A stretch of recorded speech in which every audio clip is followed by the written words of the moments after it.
the high-low method. Now, this is an extremely important method to have a good grasp of, and essentially what we're saying here is if I am given a total cost, I want to split it into the fixed element and the variable element, so how do we go about doing this? Now, before we actually look at the examples, I'd quite like to show you conceptually what we're trying to achieve. So if we take this graph here, we've got total cost on the y-axis and output on the x-axis. Now, if I am given a set of total cost data for different levels of output, so let's say, for example, my coordinates look like so, well, with this method, what we are trying to do is we are taking the lowest output point, the highest output point, drawing a line between the two, and using this line to help us determine what the fixed cost element is of the total cost, and also what the variable cost is, and the variable cost is actually the gradient of the line.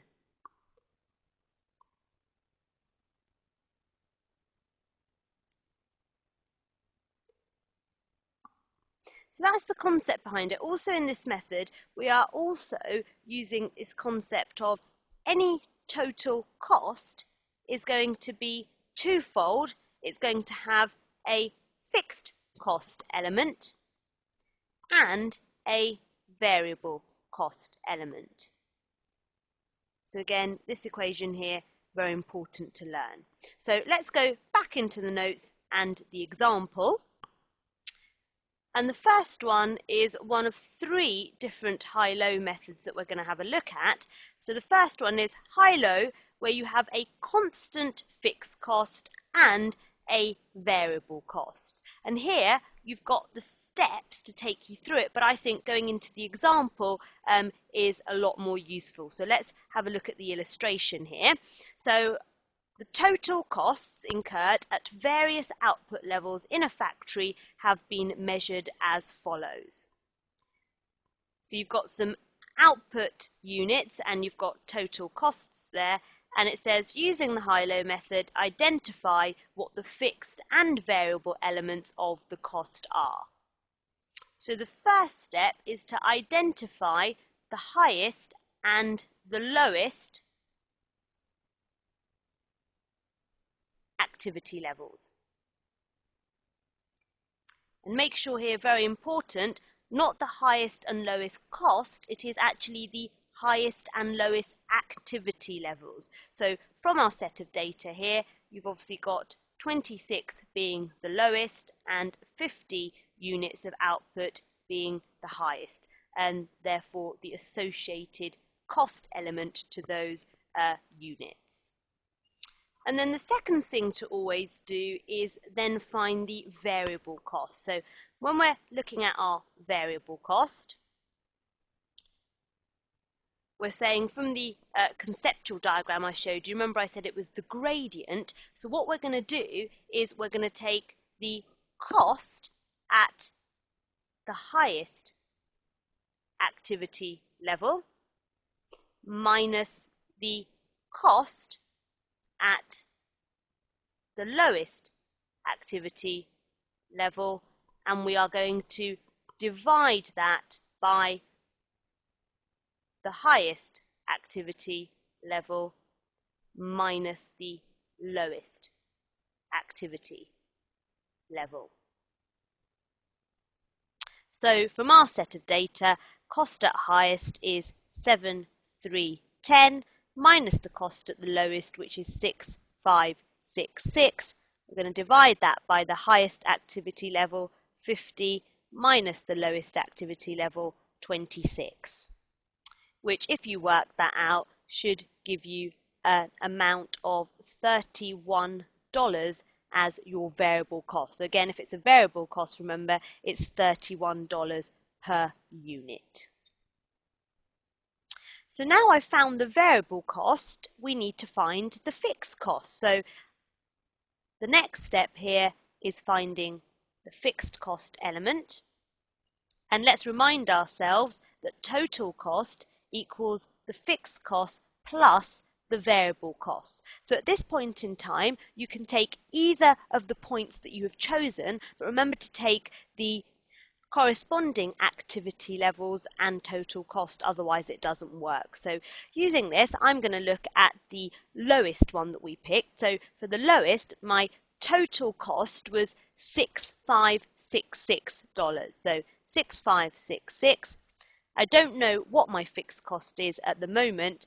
However, I know what my variable cost is. It was $31 per unit, so that's $31 multiplied by the number of units, which for the lowest that I'm taking is 26.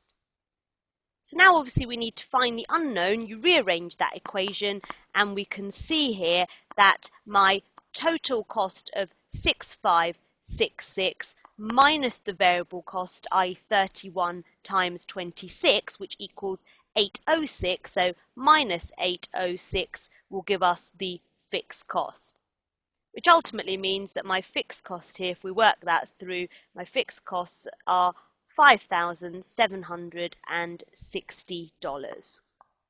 Now let's just prove that actually you get exactly the same number if you'd use the highest activity level and the highest total cost. So let's have a look at that example. So remember again, our total cost is fixed cost plus my variable cost, and my total cost with the highest activity level was 7,310.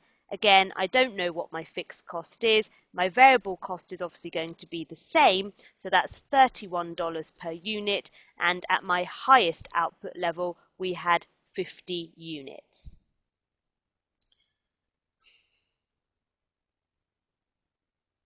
So therefore again, I've got 7,310 minus my variable cost of 31 times the 50, which is 1,550, will give me my fixed cost, and if you work that out, exactly the same number, 5,760. So again, just to prove there that whichever set of data you use, your fixed cost is going to be exactly the same, and that's because in this example we have a fixed cost, or a constant fixed cost, and a constant variable cost. So again here, if you were to have a standard formula, you know that your total cost is this fixed cost element of 5,760 plus the variable cost of 31 multiplied by the number of units. And you could literally use that equation then for any number of units and find out what the total cost is. So you've got your fixed cost split there and your variable cost. Then we come on to the second high-low example. So the one we've just done is the one that's most examinable, but you do need to be able to do these. And here we've got, well, I want to find the fixed and variable element of a cost, knowing that I have a stepped fixed cost but a constant variable cost. So the constant variable cost is the same as the previous example, but this time I have a stepped fixed cost. So you've got your steps here again, so you do the same thing, you select the highest and lowest activity levels, and then what you do is you reduce the highest output cost for the increased fixed cost. So ultimately what you're doing is you're pretending that step doesn't exist, so you're trying to make it into a constant fixed cost. Again, very similar. Once you've done that, you always find your variable costs first using the same method as above, but make sure that you are using this adjusted cost at the high activity level, because otherwise there wouldn't have been any point in you calculating the new fixed cost without the step. And then you need to find both fixed costs. So this time round, because you have a step fixed cost, you must find out the fixed cost at the higher activity level and then also the fixed cost at the lower activity level. So let's have a look at the example here. So we say here, when a factory produces at its highest output level of 800 units and its total cost is 9,000, and when it produces at its lowest output level of 500 units, its total cost is $6,900. From past experience, the management know that when production exceeds 600 units, the fixed costs increase by $900. So let's have a look at this graphically. I'm just going to draw the fixed cost element just so you can see what's going on. So we've got a certain fixed cost at 500, and then we're told that at 600 units, that fixed cost jumps by $900, and again, we've got our highest output level here of 800, and therefore that's what your step fixed cost looks like, jump at 900. So let's have a look at the requirement. What are the variable and fixed costs? So the first thing, remember, that you do is you select the highest activity level and the lowest activity level. Remember, it's activity levels here, not cost. Again, in this question, absolutely fine because you've been given the highest and lowest. Again, if you had a range of data here, make sure you pick the highest and lowest activity level and not the cost element there. The second thing we do, and this is where the difference comes in from the previous method, is we have to adjust that highest level activity cost. Now, I'm pretending that that step doesn't exist. So we're pretending that this 900 doesn't exist. So in order to adjust the highest level activity level, we know that highest level cost is 9,000. Take the step away. So take that 900 away, i.e. making the fixed cost a constant fixed cost. So 9,000 minus 900 gives us an adjusted highest activity level cost of 8,100. Once I've done that, I can now calculate my variable cost. So my variable cost, exactly the same method. You're taking the cost at the highest minus the cost at the lowest, dividing it by the highest activity level minus the lowest activity level. However, remember, your variable cost is the gradient, so your line has to be linear, so therefore you make sure that you take this 8,100 that you've calculated. Otherwise, there'd be no point if you use the 9,000 in there and you'd get the incorrect answer. So there, 8,100 minus the 6,900 divided by 800 minus 500 gives us a $4 per unit variable cost. Now I've got my variable cost, I need to find the fixed cost. So remember here, because this is a step fixed cost, we can't get away from that. We need to calculate two fixed costs. The first fixed cost is at the highest activity level. So at the highest activity level, again, using that formula, total cost equals fixed cost plus variable costs, and rearranging that, we know that our fixed cost is the total cost minus the variable cost, and make sure here again that you are using the real total cost, not the adjusted total cost. So 9,000 at the highest activity level minus the variable cost of $4 per unit. So it's $4 times 800 units, which gives us 5,800 at the highest, and again at the lowest we say same formula, total cost equals fixed cost plus variable cost. Rearrange that and we've got our fixed cost equaling the total cost of 6,900 minus the variable cost of 5,000 units times $4, which gives me 4,900. Now if you wanted to do it a slightly simpler way, a shortcut way, if we know that at the highest level we have a cost of 5,800 and we know that there is a difference between the highest and lowest of 900, then actually 5,800 minus the 900 also gives me 4,900, which is exactly the same as the lowest activity level fixed cost. We then come on to the third high-low example, and here we've got a constant fixed cost. However, this time the difference is that we have a changing variable cost. So if we have a changing variable cost, you can see that we're going to have to calculate two different variable costs. We had a changing or a stepped fixed cost in the example above, so we calculated two fixed costs, so it would make sense here that if we have a changing variable cost, we calculate two variable costs.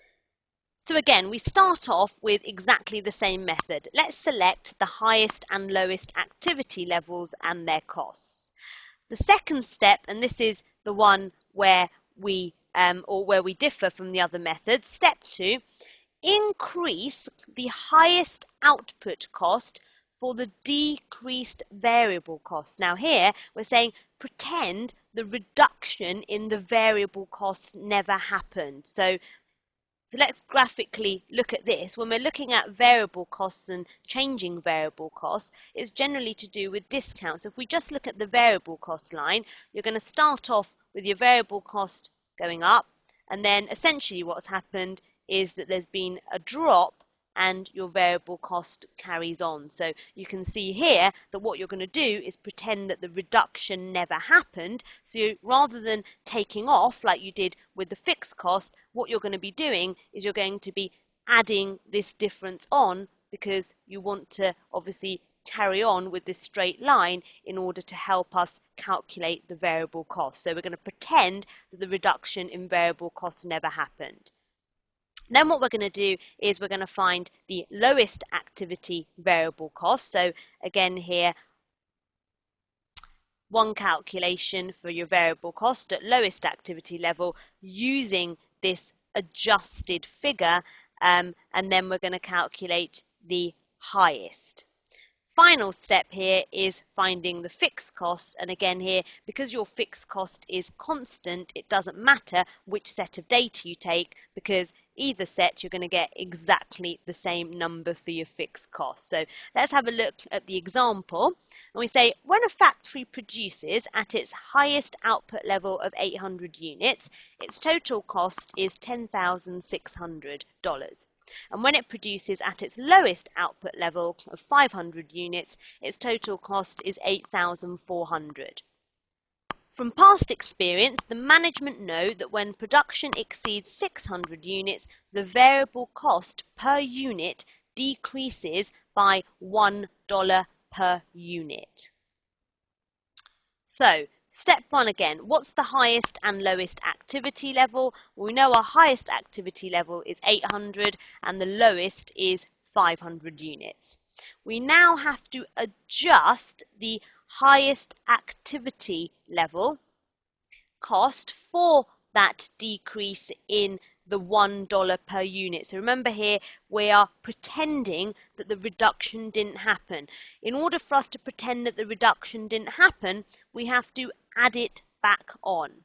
So you've got your cost here of, so here the adjusted highest activity level cost of 10,600, adding back that $1 per unit, we know that there are 800 units at the highest activity level, and therefore you get an adjusted cost of $11,400. And then same concept in terms of calculating your variable cost, but you're going to have to do it at two different levels. So your lowest activity variable cost is going to be this adjusted amount here of 11,400 minus the 8,400 divided by the 800 minus 500, which gives you $10 per unit. And so therefore, if you know that at the lowest activity level it's $10 per unit, the highest calculation is actually quite easy, because if it decreases by 1 unit after 600 units, then we know that it's just the $10 minus 1, which gives us $9 per unit. Then finally, we've got to calculate our fixed cost, and remember, on the same bases, my total cost is fixed cost plus the variable cost, and you can take any set of data, but remember, it's not the adjusted amounts here, it's the amounts given to you in the question, the total. So let's, for example, take the highest set of data, cost of 10,600 as my total cost, and my fixed costs, obviously, which we don't know, plus my variable costs of 800 units, and we know that it is 9 for my highest activity level. So multiply that by $9 and you rearrange that and you get a fixed cost of 3,400, or you can use the lowest set of data, and again here your total cost was 8,400 minus the variable cost of 500 units. But remember here, your variable cost at the lowest level was $10 per unit, so make sure you do use the correct number there, $10 per unit, and again giving you that same number of $3,400 fixed cost.